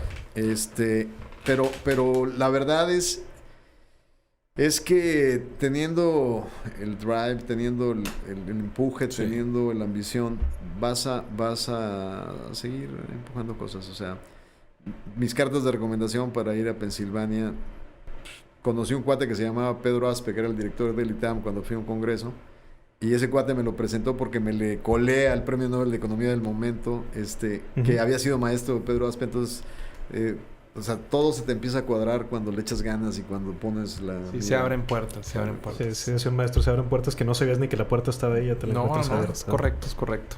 Pues qué genial, que nos deja mucho aprendizaje. Sí, yo me acuerdo de una anécdota que cuentan en el TEC de Monterrey de la visita que tuvo Octavio Paz. Ha de ser, yo creo que principios de los 90, cuando fue. Y entonces dicen que pasando por rectoría tenían un librero ahí, no me acuerdo ni cómo se llama exactamente el librero, pero era creo que de colección Cervantes, una cosa así. Y que van pasando y el rector de aquel entonces, Rangel Sosman, muy buen rector, como que le menciona, sí, este librero, pues sí, pues ya lo vamos a devolver a la biblioteca, ¿no? Donde van los libros, así como que de pasar. Y entonces Octavio Paz le dice, no. Dice, este librero es muy importante que esté cerca del poder. Y vaya que Octavio Paz fue un hombre que conoció mucho los libros y conoció mucho el poder también, ¿no? Entonces creo yo que con lo que yo me quedé esa anécdota que nunca se me olvidó es que también la cultura es una parte importante de la, bueno, al menos de lo que debe tener en educación política y demás, ¿no? Sin duda. Y en este estado realmente hemos tenido un deterioro muy importante de sumar el esfuerzo del sector cultural de Nuevo León. Y en el país ha habido un deterioro de los presupuestos públicos para el fomento de la cultura. Creo que... Y la cultura entendida no como algo exótico... qué importante eso. O sea, entendida como el placer de la gente de realizarse a través de la expresión artística, cualquiera que sea esta, ¿no? O sea, no de la exquisitez de... Ya no en cuestiones de estética y apreciación, sino en como tal el arte. La importancia para el espíritu del desarrollo de la creatividad. Importantísimo lo que dices, y que no esté asociado a nivel profundo con algo que sea, como dices, sobre exquisito, como inalcanzable, o como si fuera algo... hasta, no sé, pedante, no sé, sino todo lo contrario, no es novista, que está, bueno, yo al menos lo asocio con algo que disfruto, ¿no? Y que sin duda los índices de violencia, una de las grandes fórmulas o antídotos sería el arte. El que los jóvenes, o sea, eso es lo que muchos le restan de importancia, o mejor dicho, ni se la dan al arte, lo ven como una pérdida de tiempo, pero no se dan cuenta que una buena película con un fondo mexicano puede hacer que un niño, insisto, tome un camino distinto. Hay muchos pequeños detalles antes de que el niño decida, amén de incluso la situación en la que nació. Porque también después te vas a planeación familiar y a qué edad se están teniendo los hijos, bajo qué condiciones están teniendo educación sexual y pues vas entendiendo las grietas que tiene ese tejido que ya hemos mencionado. Absolutamente, nos mencionaba por aquí en el podcast el JP, ¿te acuerdas de ese niño? Sí, las pandillas. Que tomaba el arma o tomaba la beca, en ese caso decían, ¿no? O la actividad cultural o demás de lo que se ofrecía. Es correcto. Pero bueno, me gustaría también seguir en esa línea de... porque yo a veces algo que me llama mucho la atención de alguien que se dedica a la política es cuando digo la política en sí misma, pues estamos hablando de poder. Y en el poder te pegan y te toca pegar también, ¿no? Yo supongo. Entonces, ¿cómo manejas eso a nivel emocional, a nivel serenidad, a nivel paz? Mira, a ver, primero yo creo que tenemos que estar claros. El poder es un concepto que la gente lo puede percibir de diferente forma y lo puedes ejercer con diferentes consecuencias. Okay. O sea, la primera pregunta que tienes que hacer es ¿para qué quieres poder? Uh-huh. Y creo que la única manera que tiene sentido es un poder para transformar, para abrir oportunidades, para crear escenarios de mejoría, de construcción de Estado y país. Y entonces es cuando tiene sentido ir por el poder transformador. Hay mucha gente que entiende en la política el poder por el poder personal de ejercer fuerza y el interés propio dentro de un proceso. Y yo creo que eso al fin del día viene siendo algo que termina rompiendo inclusive la vida de los que lo ejercen así, como lo hemos visto en muchos casos de jóvenes talentos de la política que han ganado elecciones y que terminan siendo un fracaso en sus resultados y en sus valores fundamentales. Entonces, hay mucha gente que muy temprano llegó a posiciones de poder y que se desubicaron dentro del proceso de para qué utilizarlo. Entonces, lo que tienes que estar claro en la vida es cómo ejercer. Y es un juego de percepción, a fin de cuentas. Pues más que percepción, es un compromiso. ¿Para qué estás ejerciendo el poder? Pero con la gente no... He escuchado una frase que dice: el poder está donde se cree que está. O sea, en ese sentido, la gente hoy en día, y con estos jóvenes que tienen este poder político, es muy fácil metérseles en la cabeza a través de otras herramientas, tal vez, y esa gente termina pensando que ahí está. O sea, no sé, y sobre todo en temporadas electorales. Pero o sea, sí estoy de acuerdo una manipulación de... Exacto, y a fin de cuentas la fibra o la esencia la ves cuando, pues, por eso mismo agradecemos que estés aquí. O sea, te das cuenta cuando está la robustez detrás de alguien, que no es nada más, miren, tengo esto o hago esto. Bellísimo. Bueno, a mí me encantó cómo explicas este concepto de que el poder no es que ensimismarse en que es mío, sino, bueno, el poder lo ejerces. Poder lo ejerces. Pero si tú vas buscándolo, ya mandas un mal mensaje, ¿no? El poder lo ejerces una vez que lo tienes y tú decides para qué lo ejerces. Y yo creo que la única manera que tiene sentido es para construir y para desarrollar posibilidades en beneficio de la sociedad. Ahora, el tema que tú decías es, sin duda, la actividad en la política y en el servicio público es una actividad donde estás permanentemente expuesto y donde claramente... Pero también es bien importante que cosas que antes no eran tan valoradas, ahora están siendo cada vez más reconocidas.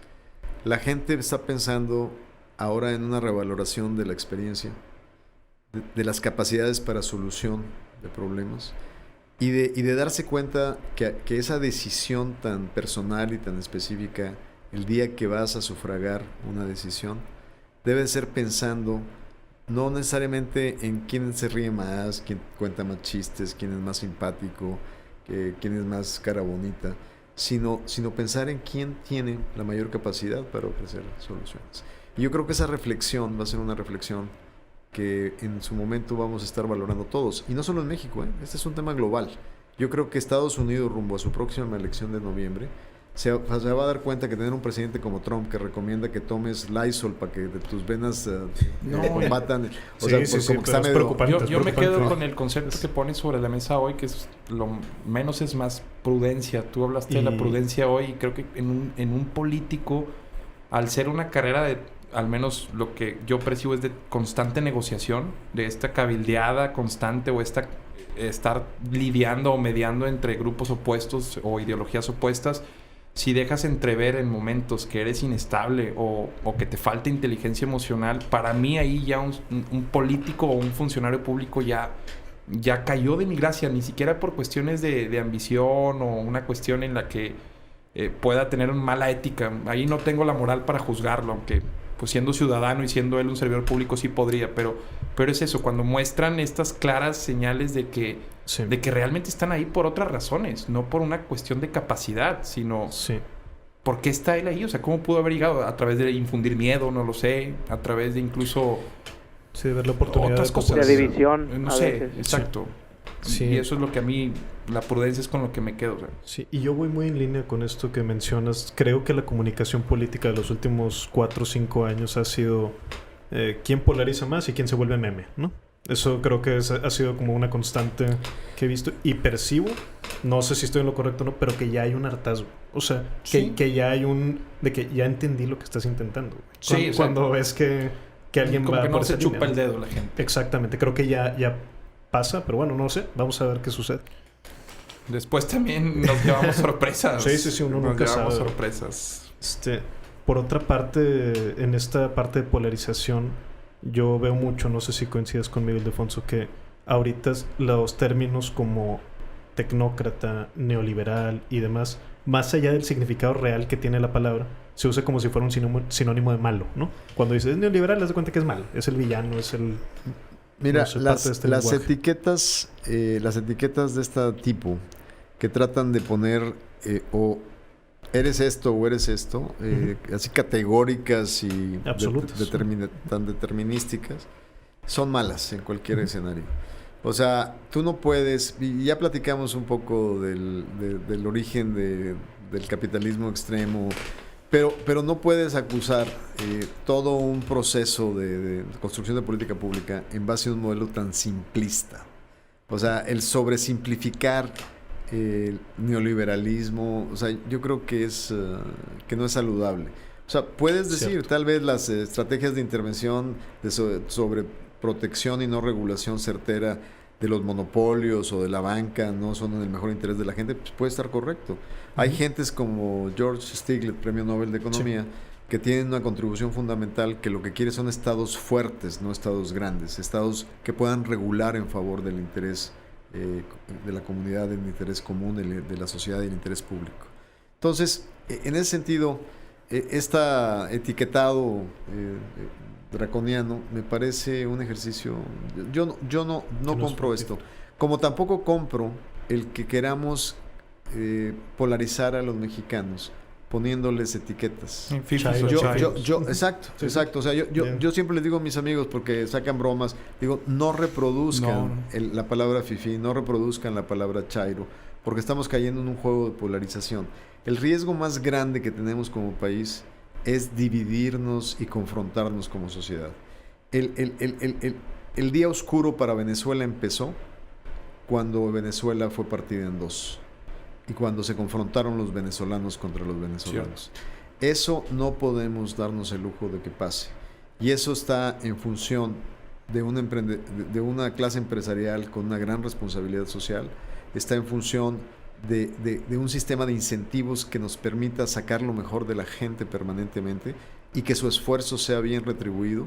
O sea, hay políticas públicas, por ejemplo, por decirte algo, la Comisión Federal de Competencia Económica, que es una institución que se creó en México por ser una institución neoliberal. Claro que no. El instrumento más importante que tenemos para ayudar a los pobres es combatir a los monopolios. Cierto. Está demostrado que en México hay concentraciones de mercado en áreas fundamentales de productos básicos.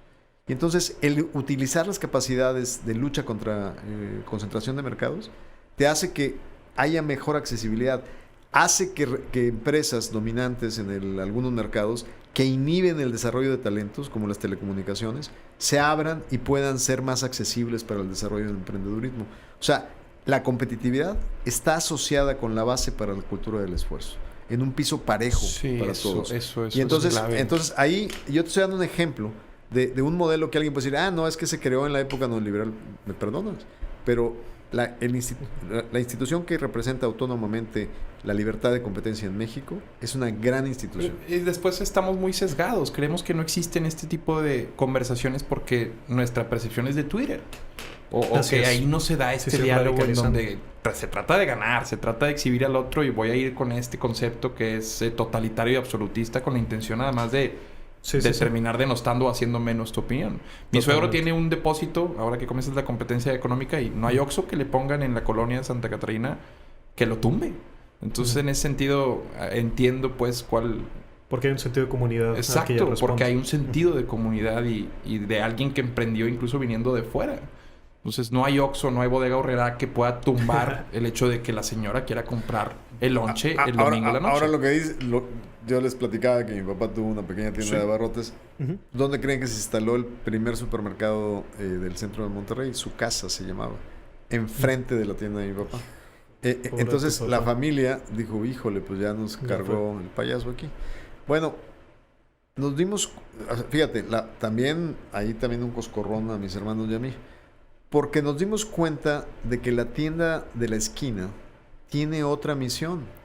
Es atender la coyuntura de que se me acabó el azúcar, de que necesito el litro de leche. Entonces, por eso, desde entonces, cuando se instaló ese primer supermercado y sobrevivió el pequeño negocio de mi papá, se nos debió haber ocurrido crear una cadena de tiendas de conveniencia. Y no tuvimos... Entonces, ¿cómo se llamaría? No, la verdad era... ¿Por qué sobrevivimos? Pues porque satisfacías una necesidad diferente del supermercado. Entonces, eso que estás comentando es bien importante. Ahora, sí es un reto para otras tiendas de conveniencia, las cadenas. ¿Cómo le entramos en la Secretaría de Economía a eso? Para salvar a lo que llamamos... en inglés se llaman mom and pop shops, o sea, que son las tiendas del vecindario. Llevamos una alianza. ¿Quiénes son los más interesados de que no se acaben las tiendas de vecindario? que no hay un poder del otro lado monopólico que los obligue a condiciones de precio. Las marcas. Y entonces Bimbo... Por eso les da Coca-Cola todo. O sea, todas las marcas de consumibles y de bebidas no les interesa que desaparezca la dispersión de tiendas de vecindario, porque si no, Oxxo, Circle K, 7-Eleven, todos van a tener un poder de negociación que les puede perjudicar. Entonces, ¿qué hicimos? Hicimos una alianza con los grandes comercializadores y llevamos tablets para manejo de inventarios, para cobros electrónicos. Hicimos toda una serie de programas pilotos en diferentes estados de la República para que... ¿Sabes dónde está el 25 o 30% del ingreso de las tiendas de conveniencia? En venta de tiempo de telefónicas. Entonces hicimos una asociación para que también pudieras comprar tiempo de teléfonos en tiendas de conveniencia. No tiendas de conveniencia, tiendas de vecindario. Entonces, de tal manera que les dieran mayor posibilidad de subsistencia frente a las cadenas de conveniencia. Y esto es de la mano de negociaciones con los grandes empresarios, por ejemplo. Porque entonces encontrabas un interés común. Yo quiero salvar a la pequeña tienda del barrio y tú quieres que no te concentren en el mercado de enfrente porque si no te van a estar fregando en condiciones de precio. Entonces, conjuntamente hacíamos programas que le otorgábamos conectividad, le otorgábamos tablets, le otorgábamos software, o sea, programas de inventario, programas de control para de ventas. Tratar de, dentro de la medida, competirle a estos monstruos de Oxxo que te reciben hasta el pago de todo. De todo, lo que quieras pagar ahí, de Liverpool, te lo reciben ahí el pago. Y ahora con lo que estamos experimentando, con toda la parte digital y toda la explosión que ha ocasionado el aislamiento del COVID, pues se abre todo un capítulo. Inclusive en el nuevo TEMEC, cuando hicimos el primer NAFTA no existían ni los teléfonos celulares ni el internet. Cierto. En este segundo ya hay un capítulo de digital trade, ¿no? De comercio electrónico. E-commerce. De e-commerce, fundamentalmente. Y eso son bases fundamentales para soportar el desarrollo de pequeñas y medianas emprendedurismo dentro de esta nueva... Y cuando vemos, ahora que mencionas otra vez el Tratado de Libre Comercio, vemos, por ejemplo, un Brexit que va en contracorriente de esto de coexistir en un libre mercado entre una zona geopolítica amigable y ellos deciden... Qué bueno que mencionas el fenómeno de Brexit. Ellos dicen, lo van a nacionalizar. Para quienes nos van a escuchar, fue la decisión de los británicos de salirse de la Unión Europea, donde estuvo muy cerrada la competencia entre los que querían seguir siendo parte de la Unión Europea y los que se querían salir. La mayor parte de los jóvenes votaron porque querían quedarse en la comunidad, porque es la generación beneficiaria de la integración de los empleos en Europa, de la movilidad. Y los más maduros, nostálgicos de otras épocas británicas, es una generación que también tiene un resentimiento y es parte de los electores que eligieron a Trump en Estados Unidos. Es aquella generación que fue de alguna manera maltratada por el capitalismo extremo, donde la globalización sacó procesos productivos y los internacionalizó. Y entonces había generaciones que tenían el sueño americano de que sus hijos iban a vivir mejores que ellos. Pero de repente el trabajador de una automotriz perdió su trabajo porque se fue a un país en vías de emergente, y entonces empieza un debilitamiento de la clase trabajadora que tenía muy buenos salarios en países, y es una clase resentida. Entonces, esa clase resentida no le gusta escuchar acerca de integración, de libre comercio, porque no hubo un sistema de compensación. Me desplazaste, güey. Al mismo tiempo que se perdieron 4 millones de empleos manufactureros en Estados Unidos entre el 94 y el 2010, se perdieron 4 millones, pero se ganaron 12 millones en telecomunicaciones. Entonces, pero el problema es que los ganadores no compensan a los perdedores. Así es. Y el sistema de organización de la sociedad del siglo XX estaba alrededor de cámaras de comercio, de sindicatos. Y los ganadores del siglo XXI no tienen organizaciones políticas como se construían en el siglo XX. O sea, aquellos chavos que están en el emprendedurismo, en el digital trade, no tienen peso político como tienen los sindicatos, las cámaras, las representaciones. Entonces, tenemos que repensar la manera de influir en las políticas públicas desde la plataforma de las nuevas generaciones y de los áreas de éxito de las nuevas generaciones, de cómo poder reflejar su voluntad de la dirección de un país. Genial. Muy buen punto. Extraordinario. Oye, pues ya casi vamos... No nos vas a cobrar, ¿verdad? ya te vamos a quitar. No nos vayas a cobrar la consultoría. No, ya nos estamos yendo. Sabemos que... No. Pues, bueno, estamos ya... Me gustaría cubrir un par de puntos más. A ver si alcanzamos. Adelante. Pero bueno, porque a veces cuando... Mínimo a mí me pasa que digo, piensa en algo donde le haya regado, pues se me ocurren como 5 cosas, ¿no? Muchas. Pero cuando te dicen, oye, ¿cuál es un acierto que tienes? A veces a mí me cuesta un poquito más. Pero bueno, si hiciéramos un esfuerzo... Porque me gustaría preguntarte algún punto donde tú digas, híjole... La verdad es que esto que hice, honestamente, sí me sentí orgulloso porque di lo mejor que podía dar o di un buen resultado. No sé. Creo que fui muy afortunado. O sea, la vida me permitió tomar una decisión de capacitación, de conocimiento, que pude aplicar siendo invitado a formar parte del equipo negociador del primer Tratado de Libre Comercio en el 91. Haber desarrollado un sistema de contactos y de entendimiento del sistema político americano, ponerlo a servicio de México como oficial mayor de la Secretaría de Relaciones Exteriores, y luego tener un trayecto en la política a través de mi participación en el Congreso Federal, y luego posicionarme para, en este ciclo, poder ser secretario de Estado sin saber que iba a volver a enfrentar el reto de rescatar la relación comercial de América del Norte. Entonces, yo había diseñado una plataforma de expansión de México, propuse y lo logramos, la modernización de la negociación del acuerdo con Europa, la creación del TPP-11 sin Estados Unidos, Alianza Pacífico, y en aquel tiempo era cómo podemos mejorar eficientemente el intercambio entre México y Estados Unidos con mejores fronteras, con mejores condiciones de simplificación de requisitos, etcétera. Luego vino el reto de una visión distinta en Washington. Entonces, el haberme involucrado en la negociación del TMC, haber liderado ese grupo para México, en los retos que eso representó, y el haber llegado safe el 30 de noviembre, el último día de mi chamba a Buenos Aires, a poder firmar ese acuerdo. Buenísimo. Entonces, la verdad es que, siendo un reto que yo no sabía si al final del día, con la total... conducción errática, no sé si errática, pero impredecible de Trump, siempre había un motivo de rompimiento que no sabía si ibas a llegar al final de la meta a consolidar un tratado benéfico para México. Y en ese sentido creo que es una materialización de un proyecto de vida que empezó, el proyecto de vida empezó antes, pero en la especialización de comercio internacional empezó en el 91 y cierra habiendo servido al país con un acuerdo que sin duda dictará el futuro. Pero, perdona que me meta, Ildefonso, o sea, no sé si lapidario, pero hubiera sido en la cuestión de ego muy desafortunado que tú no firmaras eso porque el crédito se lo lleva alguien más. O digo, no, en tu grupo de trabajo sabemos que, o saben que eres tú el artífice, pero... Pero, a ver, no sé si recuerdan que cuando estábamos, porque acuérdense que cuando ocurrió la elección en México todavía no concluíamos la negociación. Así. Entonces, era un punto donde se hacían preguntas en los debates públicos a los presidentes de partidos. Sí. Oye, ¿qué van a hacer si ustedes ganan? O sea, van a... Entonces, de repente todos los dirigentes de partidos políticos están grabados en programas de Loret y otros programas diciendo, no, nosotros ocuparíamos a los mismos que están ahí negociando, no crearíamos nada disruptivo. Entonces de repente nos empezaron a ofrecer chamba según todos los... Cierto. Y hoy tú mencionaste la creación del despacho. Bueno, están conmigo en el despacho a quien teníamos de embajador en la Organización Mundial del Comercio, Roberto Zapata. Está Juan Carlos Baker, que era mi subsecretario de Negociaciones Comerciales Internacionales. Y es un despacho que el primer año tenía que cuidar y por ley no podíamos representar intereses de cabildeo hacia el gobierno mexicano por el conflicto de interés de haber sido secretario.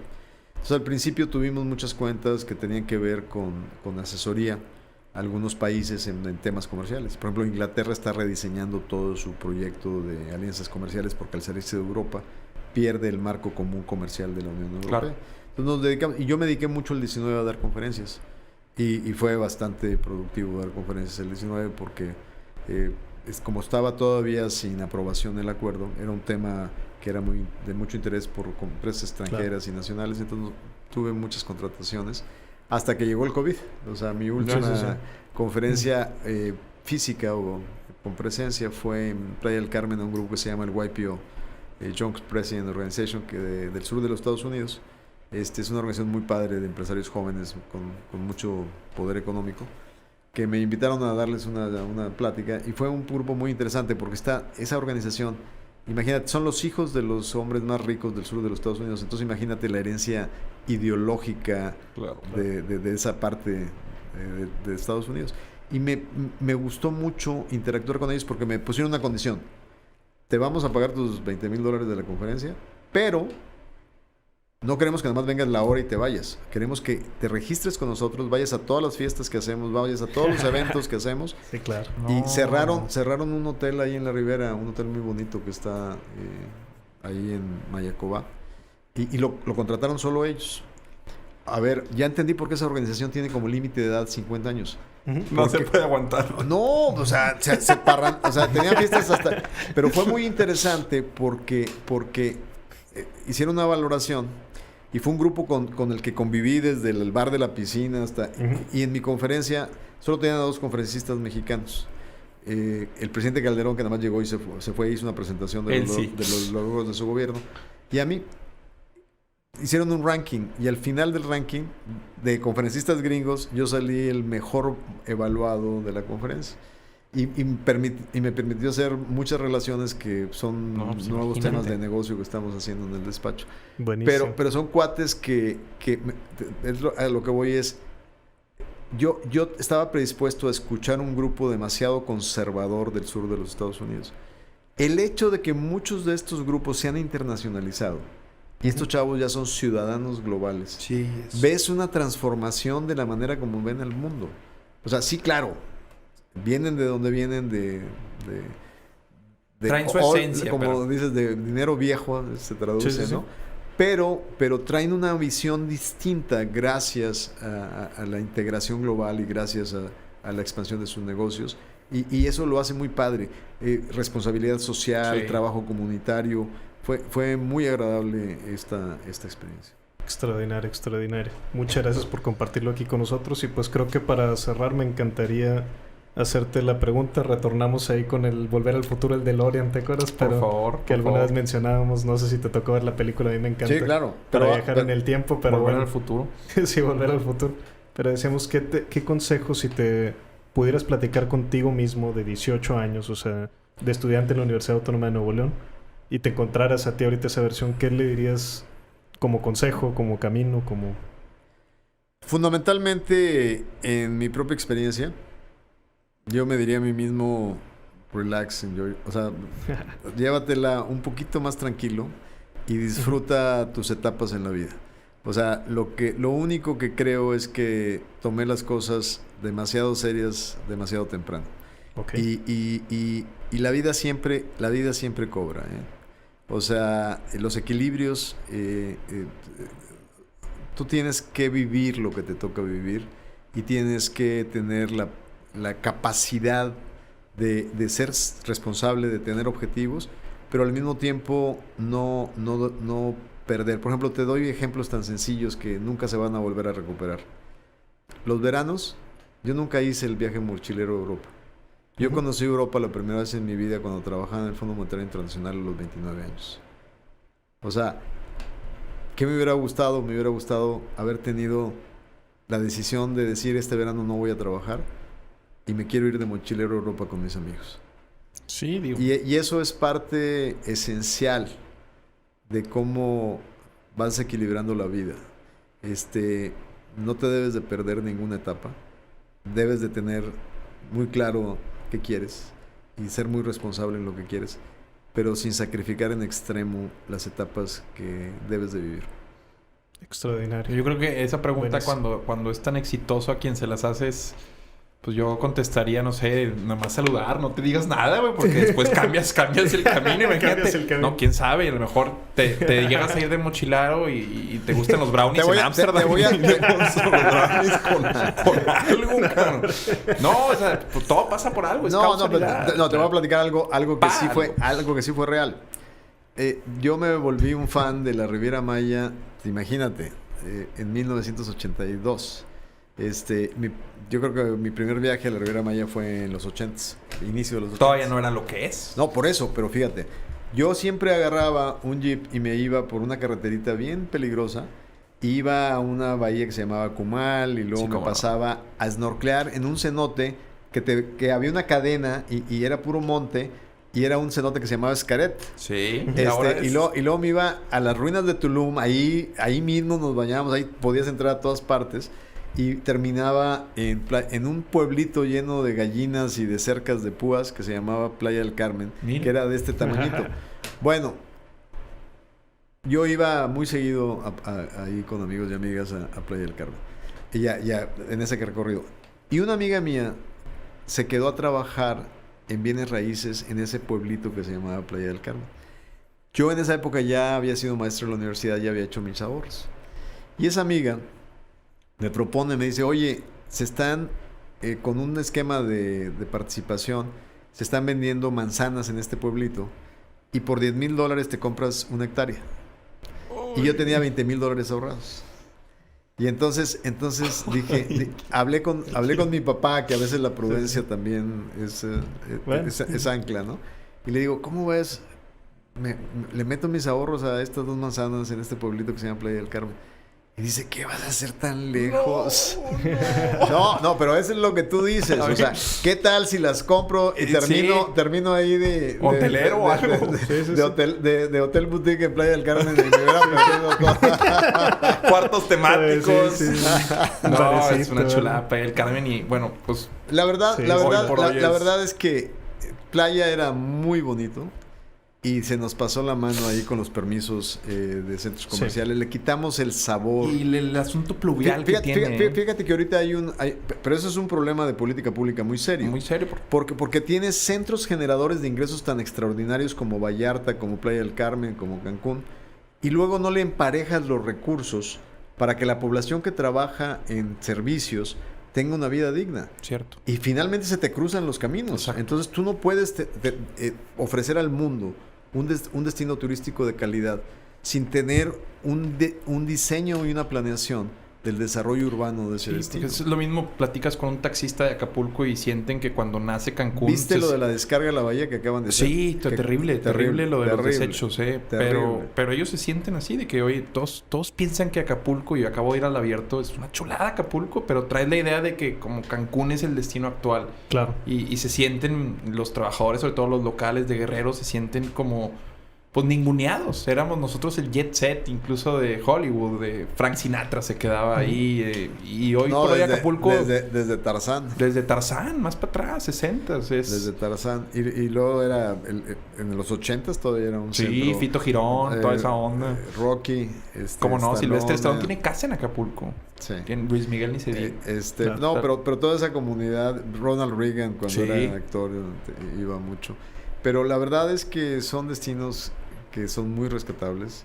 Si pudiéramos tener la fortaleza, la visión, la alineación de proyectos locales y estatales y federales. Ojalá un día se pueda. Ojalá un día se pueda. Que vayamos para ahí, Ildefonso. Muchísimas gracias por estar aquí con nosotros. De veras que fue todo un honor platicar contigo. Aprendí muchísimo. Me llevo mucho de este podcast. No, hombre, pues encantado. Espero que al auditorio de repente no le aburran algunas narrativas. No, yo creo que esto va a tener valor curricular. Y si a alguien le pasara eso, qué tonto de perderse todo lo que nos ofreciste el día de hoy, que yo me llevo muchísimo. Muchísimas gracias, Ildefonso. Muchas gracias por estar en este espacio. Suscríbanse, por favor, los que nos escuchan en Spotify. Le puedes poner ahí dentro del podcast en el follow y le dan clic y nos va a ayudar mucho. Igual en YouTube tenemos desproporcionadamente muchas vistas para los seguidores. Suscríbanse también porque nos ayuda a todos. Obviamente si le platican a los demás sobre estos espacios, que me da mucho gusto cuando nos escriben tan seguido por ahí que lo disfrutan, pues es lo mejor, ¿no? Nos pueden seguir en Twitter también. Adrián está como @AdriánM10 y yo estoy como @BandidoDiamante. Somos más chidos en Twitter que en persona, entonces se los recomiendo bastante. Y en Instagram está Adrián como @AdriánMarcelo10 y yo estoy como @ElBandidoDiamante porque el username ya no estaba. Y bueno, Limón, ¿nos tienes algún mensaje que nos quieras compartir por aquí? Sí.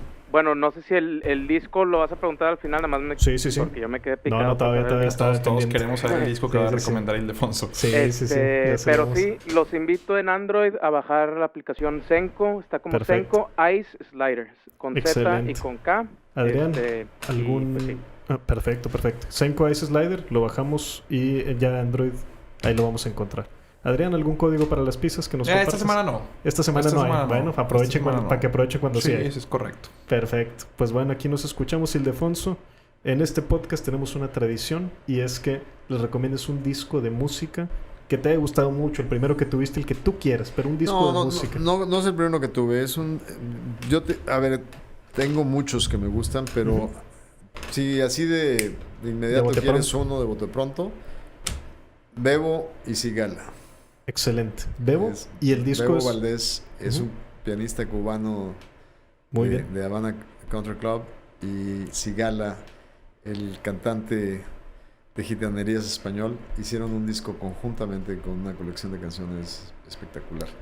Es sin duda un disco que muy seguido lo pongo. Es referente. Sí, es muy, muy buen disco.